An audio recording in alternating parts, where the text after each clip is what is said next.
Welcome back, fiction fans, to Not Just Any Other Story. I'm Anita Capri, and I'm so happy you joined us here today for this podcast.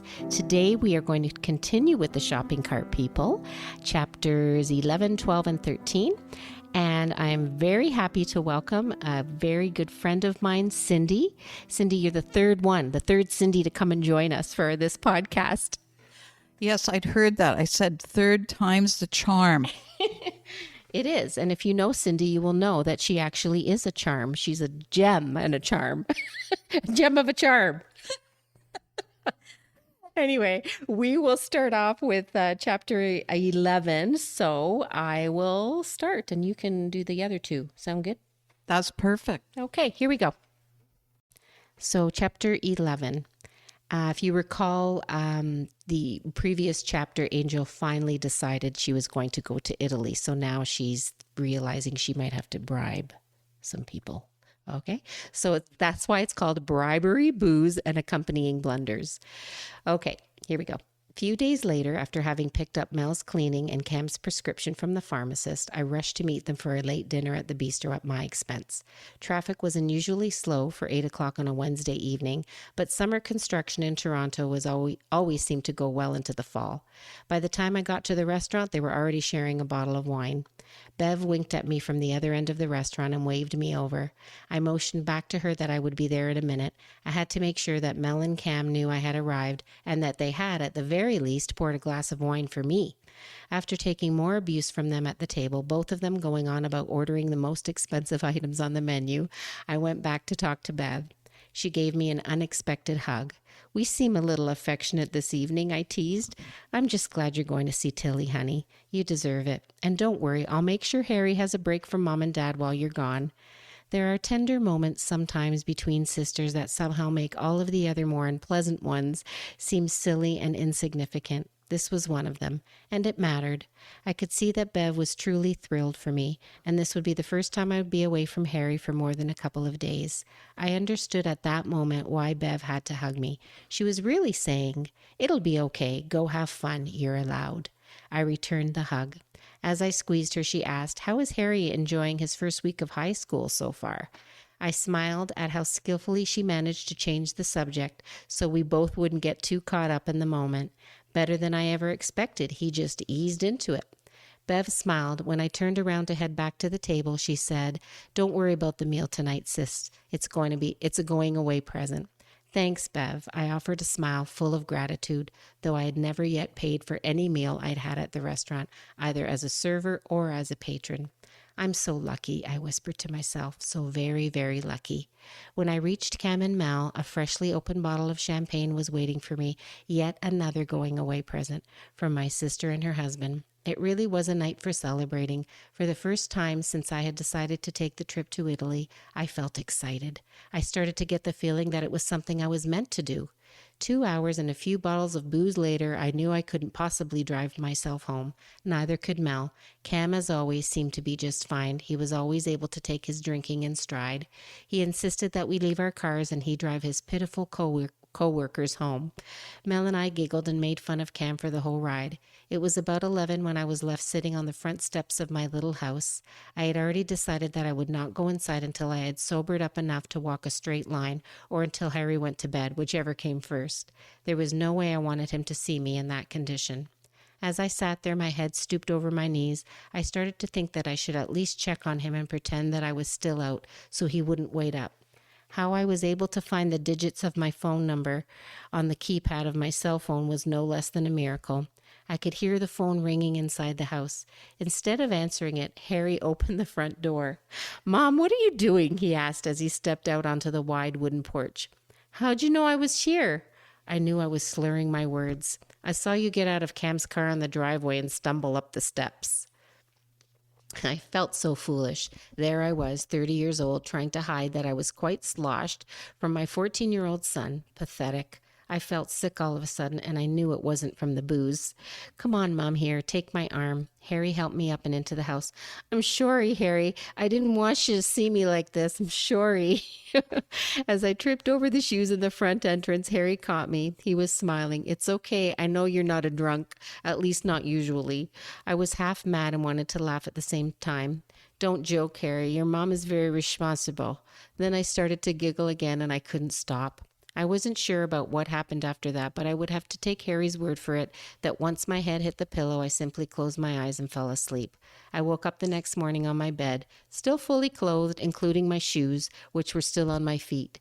I sat up and my head began to spin. Squinting, I looked around the room, then at the blanket scrunched up at the foot of the bed. The smell of burnt toast was wafting in from the kitchen. It was a wonderful, comforting smell. It was proof that I wasn't alone, that I still had my Harry. Then I felt a growing wave of butterflies and nausea swell from the pit of my stomach as I thought about how I had somehow failed Harry. I could hear the voices in the back of my mind, my mother, my sisters, the neighbors, even Eddie Bickner, all of them saying, do you believe her, getting plastered and her son having to take care of her? There's something about motherhood that for some reason makes you feel guilty whenever you do something that makes you look, feel, or act younger. And the guilt either creeps in slowly in small irritating doses or in giant waves like on that particular day. So with guilt riding heavily on my shoulders, accompanied by a slight hangover, I made my way to the bathroom and searched through the medicine cabinet for something to relieve the slight throb in my head that seemed to become louder with every minute. I was glad that I didn't have to go into work until noon. Thursday was my late start day. We all had one, and it made the long hours we put in just a little more bearable. As I looked at my disheveled appearance in the bathroom mirror, I suddenly remembered that I still had to find a way to get my car home. I'd left it in the parking lot behind the restaurant. The thought that it could be stolen hadn't crossed my mind, not just because I was a little too intoxicated to think about it the previous night, but because I didn't think anyone would be too attracted to a 10-year-old Honda Civic. Just then, Eddie Bickner showed up at the door. If there's something that doesn't go well with a hangover, it's Eddie first thing in the morning. I knew he would be asking for a favor, and in my condition, I knew I would just do about anything to get rid of him. Hey, he started to say as I opened the door. Ooh, looking a little rough this morning. Thanks, I said, giving him the evil eye. Hey, do you think I could get a ride with you to work? It's sort of on the way, isn't it? How the heck am I going to get out of this one, I thought to myself. Where's your truck? I asked, rubbing my bloodshot eyes. I'm having some trouble with it, so I thought you might like the company of a good-looking, fun guy for a change. For a change? I questioned, wondering how he would come to such a conclusion about the types of guys I went out with. I went into a momentary relapse at that moment, recalling some of the more memorable dates that I had been on over the last 5 or 6 years. There were several really cute guys I dated, but all of them were too conceited. I had to spend most of those evenings listening to them talk about themselves. Then there was Joe Spinoli, who was a sweetheart, but no matter how much I tried to convince myself that he was a nice guy and fun to be around, there was just no spark on my part. The most memorable of these prospects was Sandy McMullen. One of Dad's foremen introduced us. Sandy was apparently the nephew of a brother-in-law, and the fact that he was Irish seemed to elicit more encouragement from my father. I actually thought that this one had some promise. Sandy was attractive and witty and always well-dressed. To my delight, he didn't seem to have a problem with my mother's status. We had been on a couple of dates. By our third, I was smitten. We had gone out to a trendy new restaurant downtown. I had worn the classic little black evening dress, always a sure hit, and my hair was swept up in the most alluring of styles. After one hot kiss in the car before we went in, I was already halfway to an invitation for him to spend the night with me following dinner. While we sat there sipping on wine and making our way through our appetizers, Sandy turned on the charm full force. When he brushed the tip of his finger across my hand and along my arm, I was already thinking about what he looked like under his steel gray Armani suit. By dessert, his hand was tickling my thigh, and he had leaned across the table twice to kiss me. He didn't seem to have a care in the world about who was watching. Just when I had made up my mind that the date would definitely not be ending in that restaurant, a tall, beautiful woman with fiery red hair and cheeks to match approached the table and dumped the contents of Sandy's wineglass over his head. Ignoring his protestations, she turned to me and proceeded to dump not just one, but 2 glasses of water over my head. That'll teach you for messing around with my husband, she said, pointing her index finger at me, her eyes still blazing. She stormed out and he ran after her without a glance in my direction. I went to the ladies' room to clean myself up, paid the dinner bill, which he had graciously left to me, and walked out of the restaurant, my head down. I never laid eyes on Sandy McMullen again. I hadn't been out with anyone since. That was 2 years ago. Eddie was saying something to me that I had obviously not heard because he seemed to be leaning in close to my face, almost shouting. Perhaps it was his breath or the sound of his voice that zapped me back into the present. Actually, I said, realizing that I had a perfect and truthful excuse for not driving him to work. I don't have my car here, Eddie. I left it parked at my sister's restaurant. Eddie scrunched up his face as if he were confused. Isn't that your car in the driveway? He asked, pointing behind him. I stepped out onto the porch. Lo and behold, there was my car parked safe and sound, just where Eddie said it was. Joining his confused expression with my own, I noticed out of the corner of my eye something sticking out of the mailbox. It was a plastic Ziploc bag. As I pulled it out, I saw that my car keys were in it, courtesy, no doubt, of Bev and Hans. Realizing that my previous excuse for driving Eddie to work had become null and void, I offered him a fake smile and told him to be ready in about an hour. Harry had already gone to school, but had left a note on the kitchen table. Hi, Mom. I just wanted to let you know that I'm going over to Keith's house after school. I'll call you from there. Be good today. Love, Harry. Thinking about Harry's note, I stepped into the shower with a smile, a feeling of pride and love filling my heart. By the time I got dressed for work, my headache was down to a slight throb again. During the drive, Eddie wouldn't stop staring at my bare legs. I should have known better than to wear a skirt for the ride, but it was an unusually warm September day, and I felt the need to prolong the feeling of summer for as long as possible. As Eddie got out of the car at Home Depot, he stopped and turned around as if he had just remembered something important. Hey, Angel, if I get a ride to your clinic, you wouldn't mind giving me a lift back home, would you, honey? Right, like he hadn't thought of that before. Well, honey, I said, I'm finished at 6 today unless I get an emergency, so it's up to you. You may have to wait around for me. I'll see you then, he said, winking at me as if he expected me to start counting down the hours until I would see him again. I watched him walk away, his distinctive swagger catching the attention of a couple of female 20-somethings. At first glance, I had to admit he was quite attractive, but having watched the comings and goings of his numerous women friends in addition to his frequent visits to my side door to borrow something, it made him seem somewhat of a buffoon to me. Perhaps underneath all that manly fluff was a sensitive, caring guy who was just searching for the right person. The notion of Eddie searching for Mrs. Right brought on an inward chuckle. You never know, I found myself saying out loud as if I were trying to convince someone else of the possibility. You just never know. And that is the end of chapter 11. He's a character, huh? Eddie. Yeah, when I was reading it and then listening to you read it again, I thought, I think everybody knows an Eddie. Yeah. Well, it's more that he, I guess I wasn't even thinking of him as a neighbor. I was just thinking of him as some guy that we all have met sometime in our life who thinks so much of himself. Yes. And meanwhile, you're kind of thinking, no, like you're not that great, but he's quite thrilled with himself, right? Or there's guys and girls, there's people in general that they're so good looking, and then when you talk to them or you get to know them, they become less good looking to you or less attractive.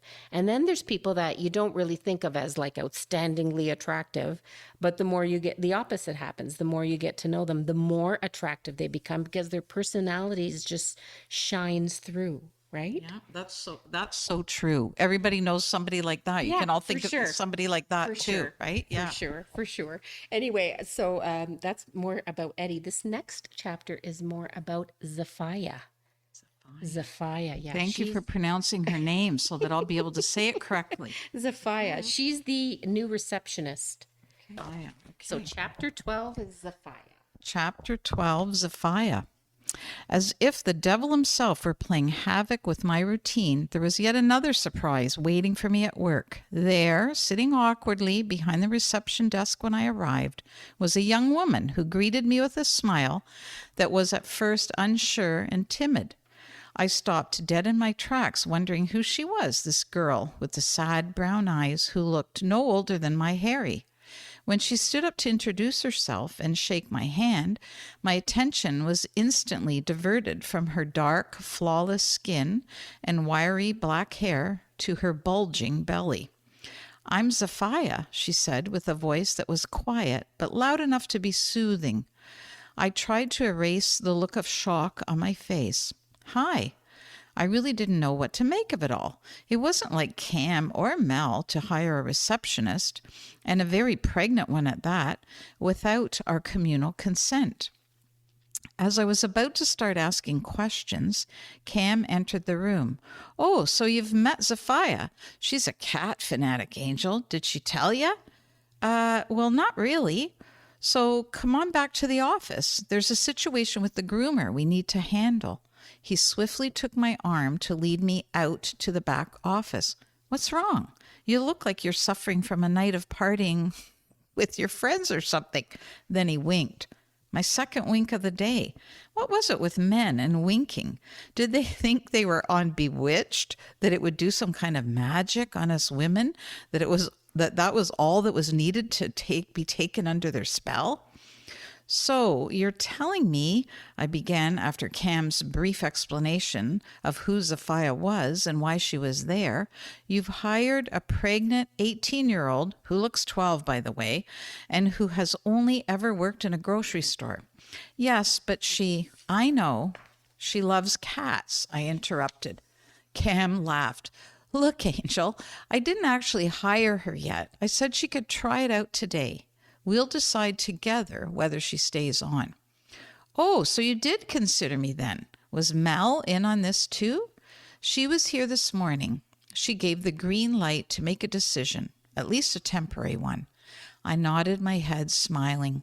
Cam had a heart of gold, and he seemed to want desperately to give this single mom-to-be a chance. You know, Angel, you, of all people, should be sympathetic to her situation. I felt so cruel at that moment. I pictured myself pregnant with Harry at 15, and what it would have been like had my parents kicked me out of the house with no money and no place to go. I felt my eyes moisten with pity and shame. How could her parents reject her like that? My dear, not every family is as wonderful as yours, he replied. Then suddenly, my concern for this girl seemed to shift from her qualifications to her personal well-being. Where is she staying? Well, I didn't really get that far. When I gave her an application to fill out, she left the address and phone number blank and said she was staying at a friend's place for a week and is in between apartments. Why did she leave her last job then? Angel, she was stocking shelves and lifting boxes. She shouldn't be doing that kind of work in her condition. Her manager was giving her a hard time, so she had to quit. And I believe her. Isn't she in a union or something? She should be calling someone, the labor board maybe? This just isn't right. They can't get away with that, can they? Cam looked at me without answering, but his expression was filled with both compassion and determination. He didn't need to say another word. Sometimes you just need to do the right thing. And upon reflection, I was so glad that Cam was there to remind me of just that. So this is how it came to pass that pregnant 18-year-old Zephiah, who was abandoned by everyone who was supposed to care about her the most, including the father of the baby, came to be part of our family at the clinic. It took some extra hours to train her on the computer and help her with the day-to-day tasks of an animal hospital, which seemed to get busier with each passing week. Within a few days, she took on jobs that we had been doing since we opened, and this seemed to take a huge load off of us. It's strange how things can sometimes work out. As Moira always says, we are all, every one of us, put in each other's lives for a reason. She was so right. Every once in a while, our own connections with the people we know seem to spread out and invade other lives, like a disease you aren't afraid of getting. Later on that evening, I couldn't wait to tell Moira all about Zephiah and her situation. As I relayed the details to her, I could tell that the wheels in her head were spinning, as they so often did when she heard about someone who was in need. And that's the end of chapter 12, Zephiah. Sweet Zephiah. Sweet Zephiah. I don't know where Zephiah came from, but I'm already thinking that maybe Moira, all of a sudden Zephiah's going to be living with Moira. That's what I thought when I read that. No? Interesting. I'm not saying. You just predicted the book. I don't think it's the next chapter though. It talks about that. Okay. I just thought that when I don't she know was where saying that I about... think it's chapter 14 actually. It's not this chapter we're going to read, but it's the one after. Okay. Yeah, but so the wheels are like obviously yeah. like it's a pretty Yeah. easy prediction It to sounds make. like it's a kind of a Moira thing. It's a Moira to want to do thing that. for Yeah. sure. Yeah. Yeah. What I was reminded of though too was, and Anita's always been like this, is gets along really well with her colleagues. And I liked the fact that Angel and Cam and Mel, they're colleagues, but they enjoy socializing together and they obviously get along very well and are very relaxed together outside of work. So I think they're probably a really good team at their veterinarian clinic too, because they do that. But they are. I know I think maybe because we're the mother of boys, we take a lot of teasing and that sort of thing about all the stuff we do, especially maybe having a bit too much wine. Yeah. Yeah. Yeah, sure. Are you going to read chapter 13? I can read it if you want me to. Sure. Chapter 13. We're moving on. Next one. Okay, chapter 13. You can dress her up, but the day for my date with Les had finally arrived. From the moment I woke up, contradicting thoughts and emotions seesawed in my mind so that I fumbled about in a state of clumsiness for most of the day. Dread and excitement played each of their parts well, so much so that I was indecisive about absolutely everything. I didn't know what to wear or how to do my hair for work that morning, as if the animals at the clinic would really care. When Zafia offered to go to the coffee house across the street, I couldn't decide on what to have, a caramel latte, French vanilla, or a tea. So she made the decision for me and ordered the usual, decaf cafe au lait. Cam and Mel insisted that I go home a little early, Mel offering to do my hair and Cam giving me first date advice, making sure to warn me not to drink too much. I was so distracted on the way home that I wasn't quite sure if I had even stopped at any red lights. When I walked into the kitchen, Harry and his friend Keith were there, snacking on some chocolate chip cookies. "Oh, hi, Mom," Harry said, glancing over at the microwave to see the time. "You're home early for a Friday." "Yes, I am," I answered as I contemplated whether or not to tell Harry that I was actually going out on a date. I knew I couldn't, considering who the guy was. Not just yet. "I'm going to have a bath," I said, "so I'll make dinner in a while. Are you staying, Keith?" I guess." Typical teenage response. "Could we just order a pizza?" Harry asked, impatience in his voice, as if the hassle of making dinner were his responsibility. "Sure, honey." I smiled at the thought of how many times Harry could eat pizza in a week and never become sick of it. "Oh, by the way," I said, trying to sound as nonchalant as possible, "I'm going for a coffee with a friend later on. Will you need me for anything?" Though Keith was oblivious, Harry looked at me, a little embarrassed. "Mom, please, we're fine." Harry was indignant. "Keith, is your mom okay with you guys here tonight? Maybe you should call her and let her know you two will be hanging out here on your own." Though I trusted Harry implicitly, I always needed to make sure that someone was close by. Keith lived just a few doors down, and it had been both convenient and assuring to know that I could call Kathy, Keith's mother, to keep an eye out for Harry over the years when I got held up at work. She'd been a godsend when I was taking evening courses to get my medical degree, and in particular during my last year of veterinary school, when my schedule was exceptionally grueling. Both Kathy and my parents had taken turns checking on Harry, feeding him, and sometimes even getting him off to school in the morning. I sometimes wondered if I were being overprotective. Just leaving Harry home on his own after school when he had turned 12 was a huge adjustment. I would call every day to make sure he was there. Now he was the one who called me every day, usually to ask me about what was for dinner. Keith called home, and I could hear him talking to his mother as I made my way down the hall. I smiled as I thought of his family, whose members all had names that began with the letter K. Kathy, Keith's mother, had married Kenny, and upon the birth of their first child, the couple had decided to keep the trend going and called their new baby boy Kevin, who was, a few years later, followed by Keith, Harry's friend. Harry's friend. Even his dog's name, Killer, began with a K, although I always thought it odd to name a poodle Killer. After a soothing bath and a cup of herbal tea, I felt much more relaxed and began the task of deciding on the look I would try to achieve for this somewhat turning point event. Conservative yet sassy, I thought to myself. Examining my hair in the mirror, I noticed it was time to get those highlights done again.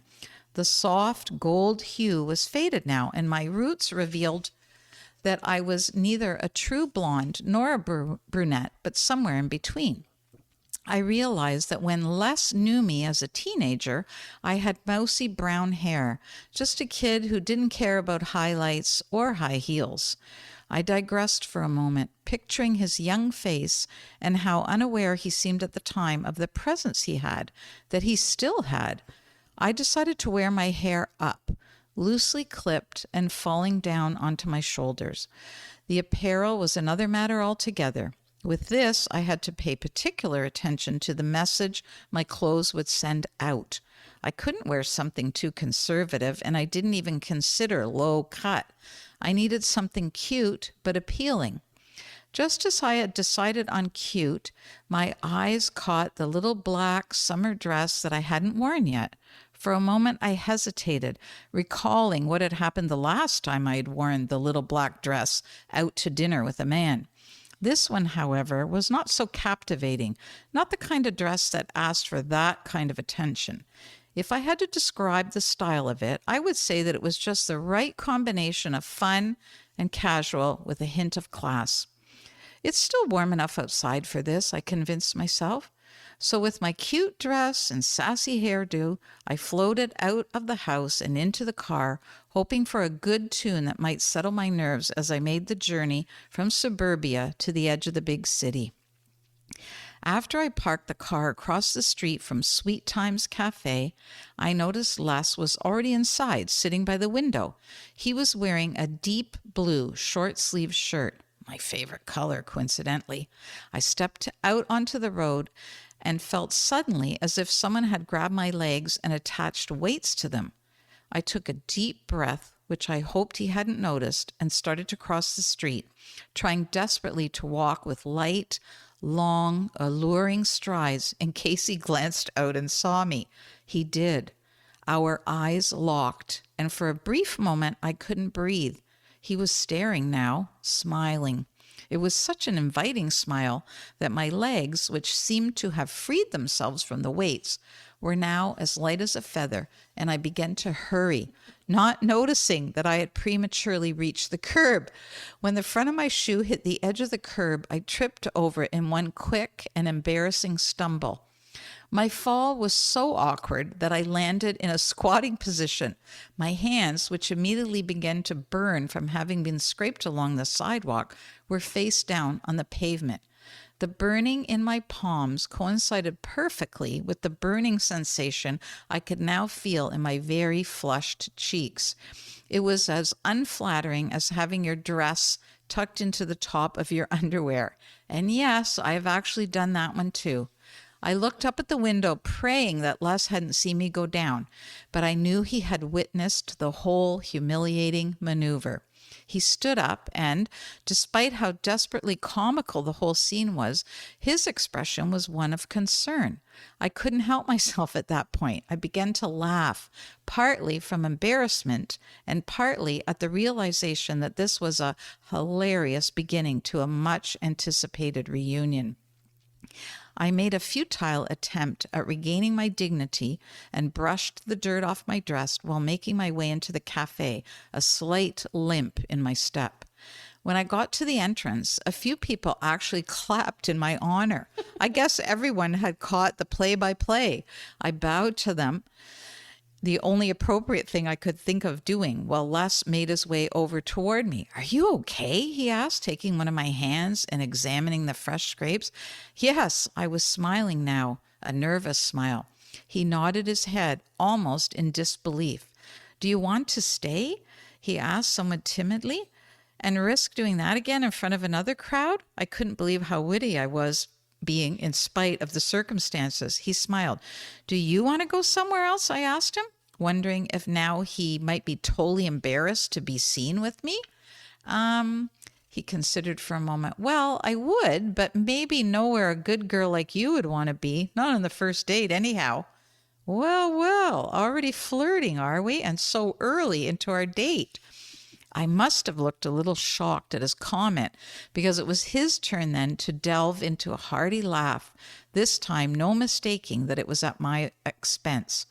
Despite how bold his comment was, I appreciated the skill with which he eased the anxiety of my previous faux pas. I decided to play along a little, to my own surprise. Actually, this is technically our second date, if you remember. Oh, I remember, he assured me, unable to stop himself from grinning. Are you hungry? He asked as he led me to his table by the window. After pulling out the chair for me, he slipped into his own, leaned back, and tilted his head as if he were trying to get a panoramic view of the whole cafe scene with me, the focal point, blushing in the foreground. He was brilliant. One moment the concerned gentleman, then smooth-talking, witty, suggestive, and now the easy-going, confident man who knew well enough when it was time to change the subject. I hesitated and finally admitted that I was a little hungry. When the waitress came by, I ordered a dessert. After my When Harry Met Sally move of asking for more chocolate syrup on the side of my raspberry cheesecake and a caramel cafe au lait with skim milk only and just a little whipped cream on top, no cinnamon please and thank you, he followed with his order. Coffee black, he said, and then winked at me. His smile again, and it was electric.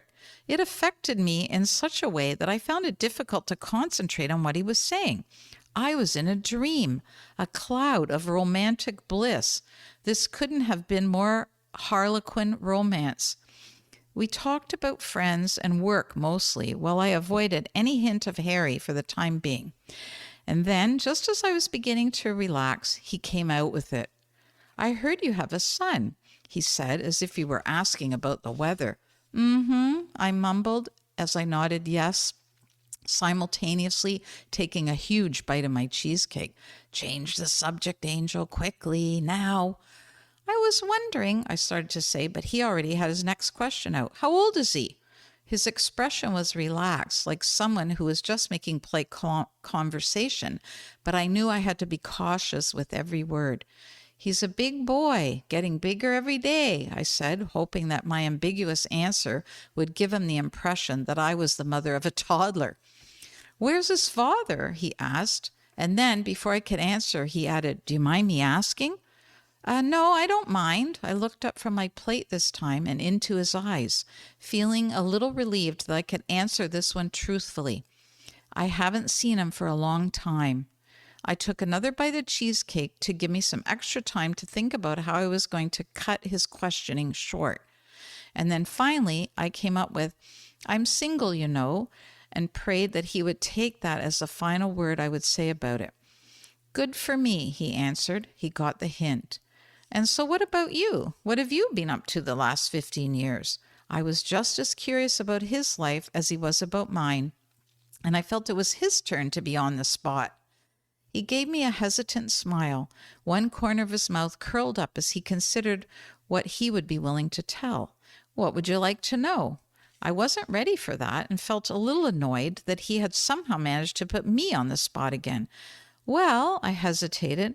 Do I really have to come right out with him and ask him point blank about his love life? I settled for career. Where did you end up after you went to school in the States? Well, actually, I didn't stay there after my second year at college. Really? You gave up your scholarship?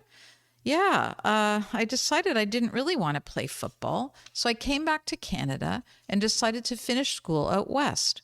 When I graduated, I got a job in BC. His gaze shifted to the empty plate in front of me. Would you like something else?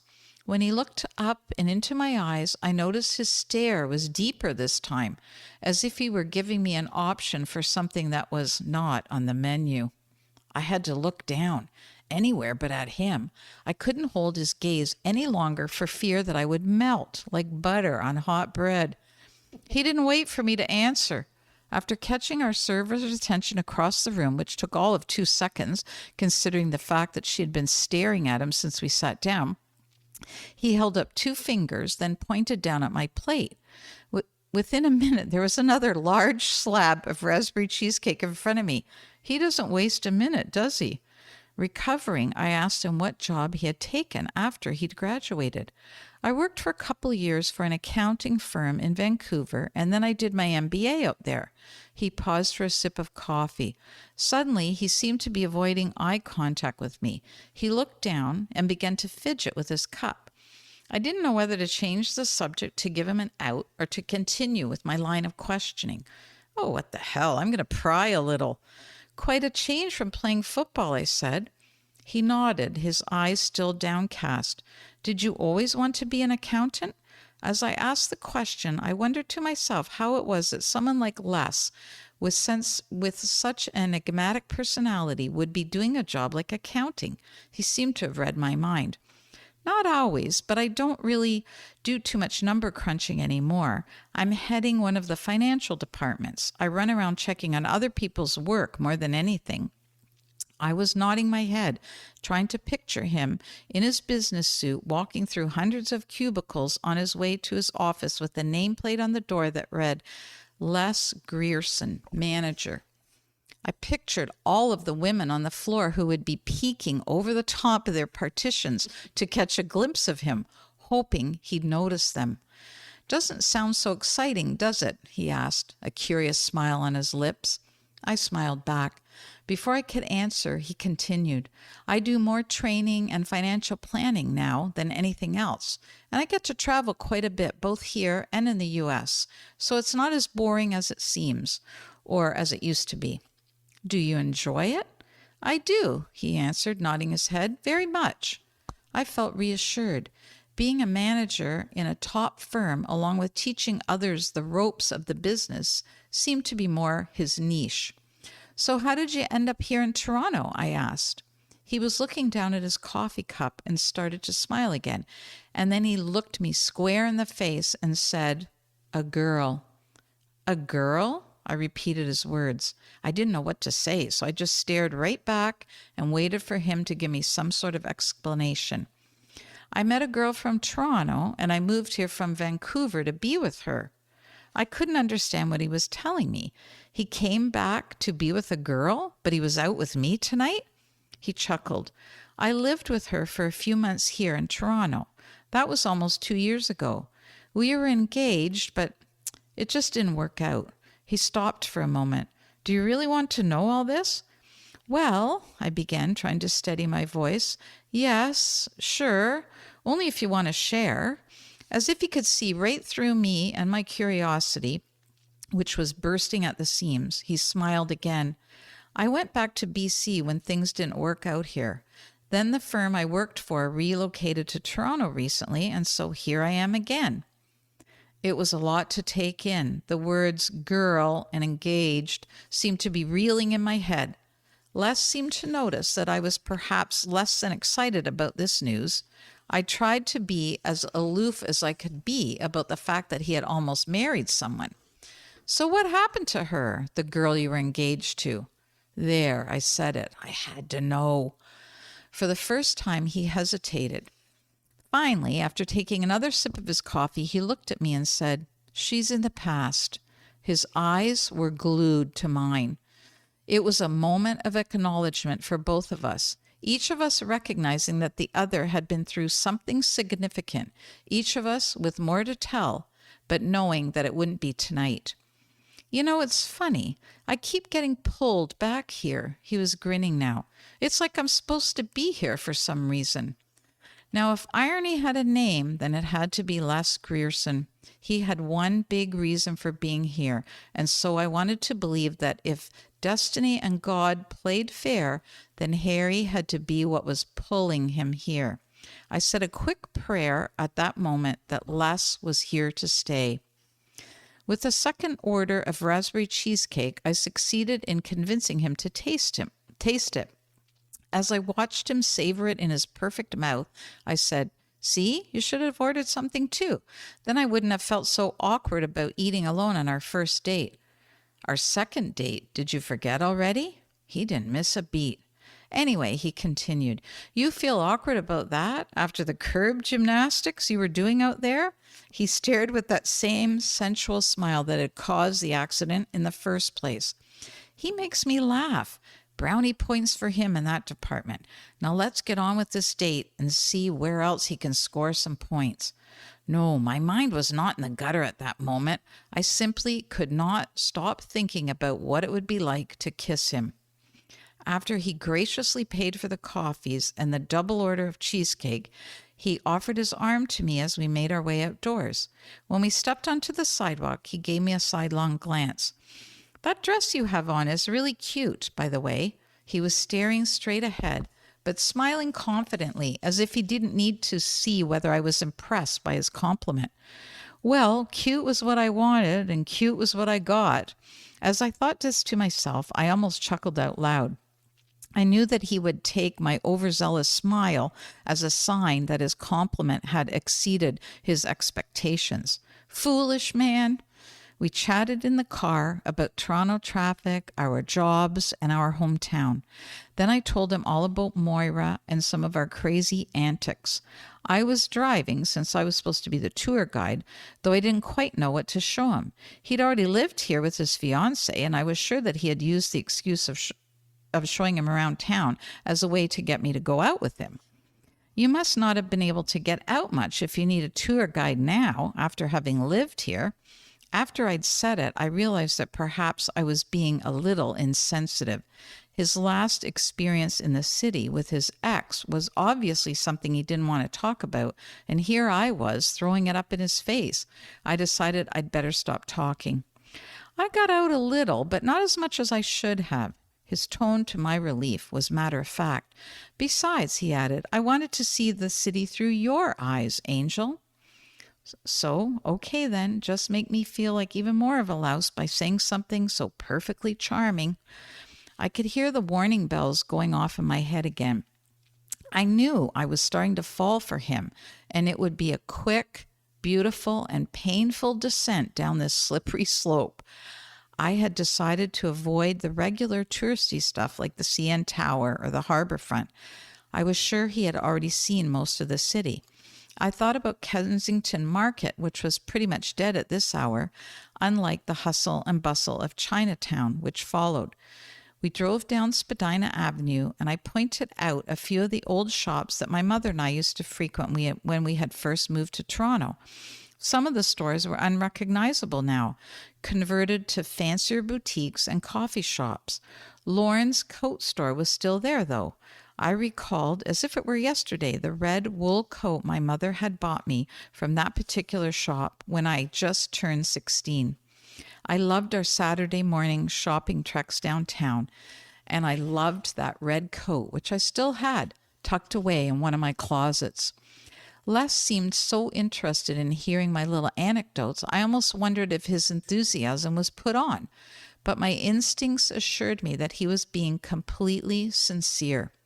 I avoided looking at him as I rambled on, trying not to have a repeat of the evening's near accident, but I could feel his stare on me. I knew he was watching every move, every expression. It was nerve-wracking and intoxicating at the same time. I noticed that it was already past 11, and despite how much I wanted to stay with him and drink in his face, his words, his smile, I felt that I should get home to Harry. I dropped Les off at the car park quite a ways down from the cafe where we met. When I pulled up beside his black SUV, butterflies swarmed in my stomach as I wondered whether he would kiss me goodbye. Then, at the moment when our eyes locked in one of those pre-kiss gazes, someone honked his horn, and I realized that I was blocking an inconveniently parked Mustang. Damn those Mustangs anyway. Les gave my hand a squeeze, and I said, "I guess I better go," trying not to sound too disappointed. Goodbye was all he said, but there was something so inviting in the way he said it that it seemed more appropriate for him to say hello instead. When he opened the car door to step out, a warm September breeze rushed in, and I caught a whiff of his cologne, which was cool and invigorating. I took a deep breath. As I drove away, I gave him a little wave, and he waved back and smiled. If only that stupid guy hadn't honked his horn, I found myself saying out loud, hitting my palm against the steering wheel. I really wanted that first date kiss. Then correcting myself, or second date kiss. Driving home, I tried to imagine what it would be like to kiss Les again after all these years. The thought sent shivers up and down my spine, and I found myself feeling anxious about the next time I would see him, knowing for certain that there would have to be a next time. Soon.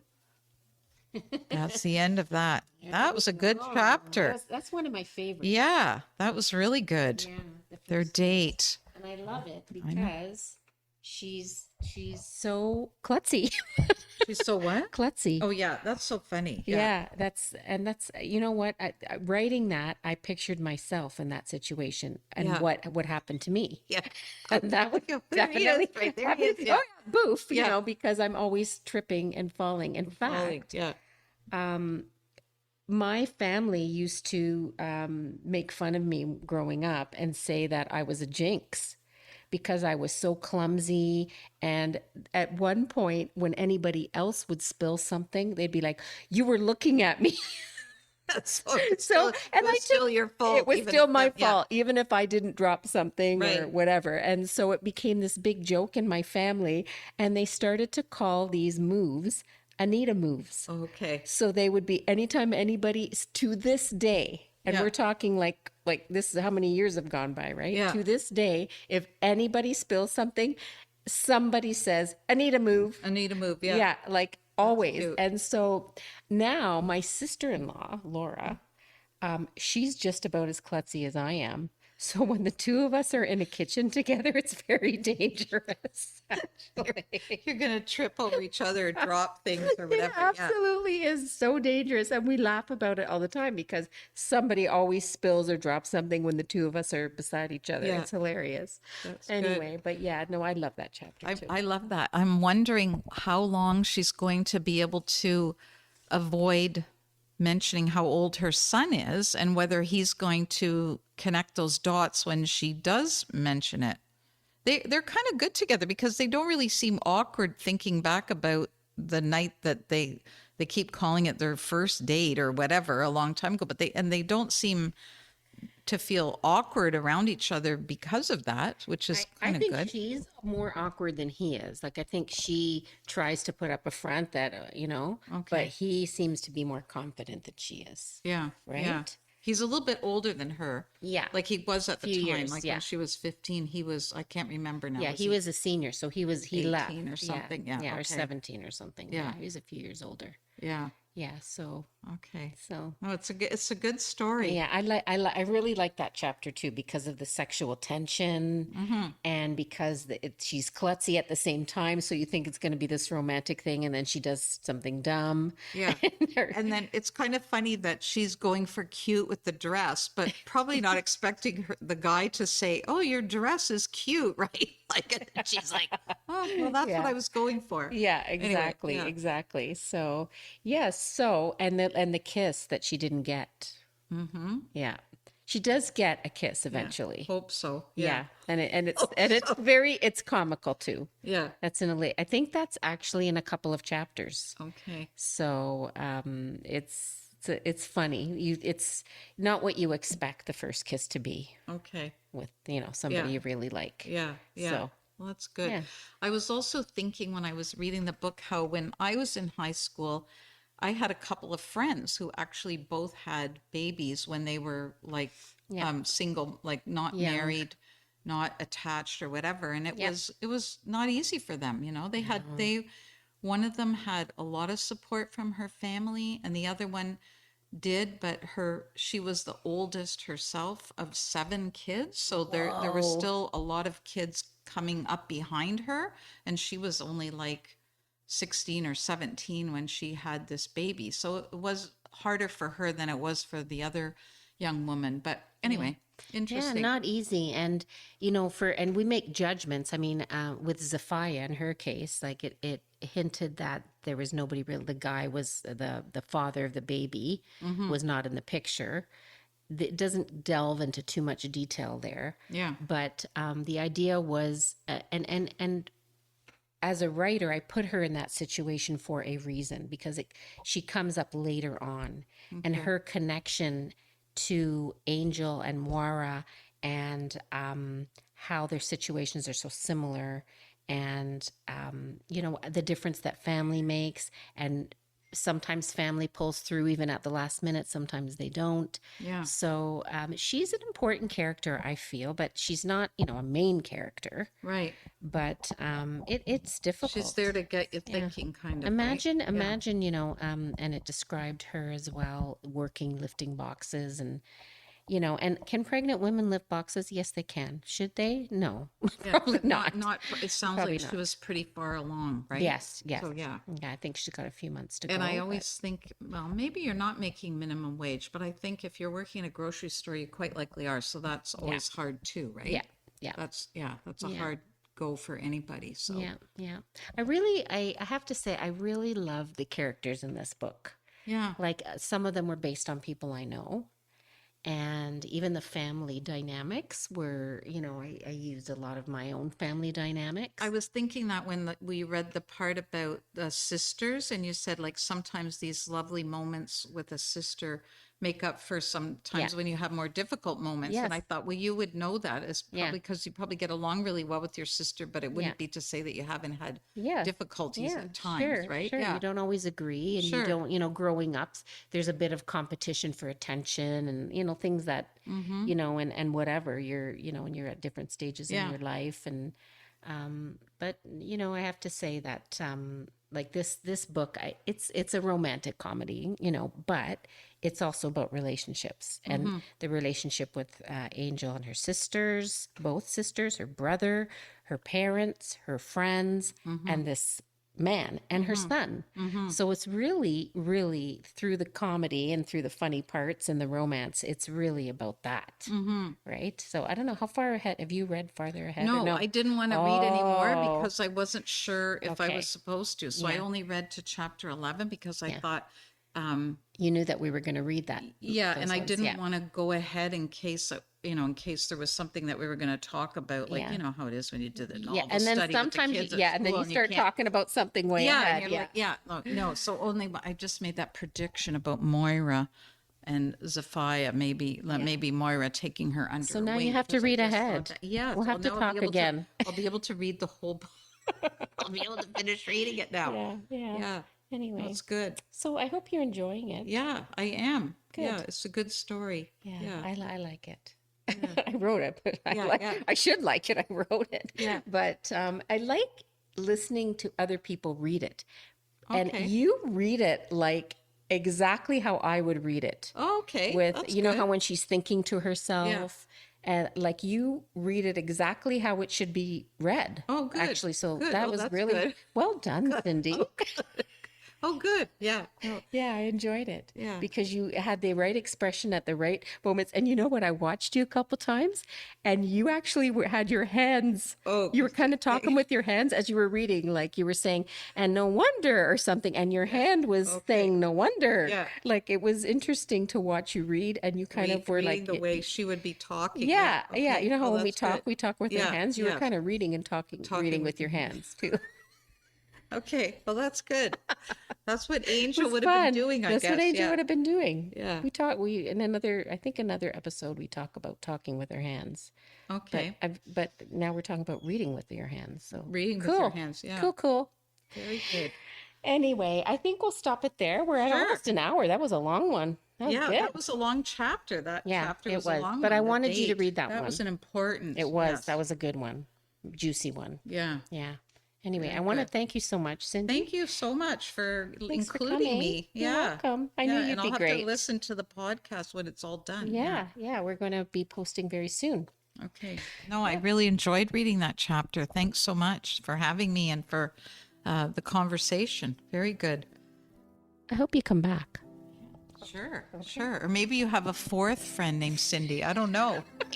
I'm trying to think. Do I? Maybe. Maybe Cindy number 3. I don't know. I think you're Yeah. that's it. That's I it. think we're done. You're with out the of Cindy's now. Wow. Anyway, fiction friends, I thank you so much for joining. I hope you're enjoying the book so far, and it does get really, really juicy too, like in many respects. So I hope you join us again. Great. Until next time.